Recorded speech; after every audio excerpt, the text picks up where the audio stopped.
കൂട്ടുകാരെ, ഞാനിന്നിവിടെ പറയാൻ പോകുന്നത് ക്രിസ്മസുമായി ബന്ധപ്പെട്ട ഒരു കഥയാണ്. ക്രിസ്മസിന് നമ്മുടെ കൈ നിറയെ സമ്മാനങ്ങളുമായി വരുന്ന സാന്റാക്ലോസിന്റെ കഥ. പണ്ട് തുർക്കിയിൽ ഒരു വ്യാപാരി ഉണ്ടായിരുന്നു.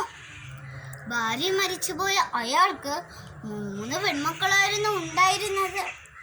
അങ്ങനെയിരിക്കെ കച്ചവടങ്ങളിൽ നഷ്ടം പറ്റിയ വ്യാപാരിയുടെ സമ്പത്തെല്ലാം നശിച്ചു. അയാൾ 3 പെൺമക്കളെയും കൊണ്ട് ഒരു കർഷകന്റെ വീട്ടിൽ അഭയം തേടി. തന്റെ മക്കളെ വിവാഹം കഴിച്ച് അയക്കാനുള്ള ധനമോ സ്വത്തോ ഒന്നും വ്യാപാരിയുടെ പക്കലില്ലായിരുന്നു.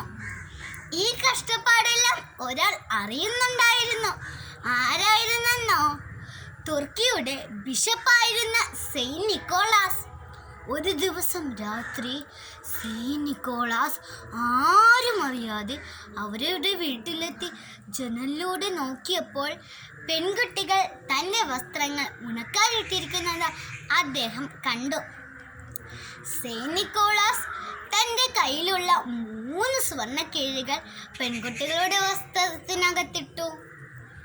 പിറ്റേന്ന് പെൺകുട്ടികൾ തങ്ങൾക്ക് കിട്ടിയ സമ്മാനം കണ്ട് അത്ഭുതപ്പെട്ടു.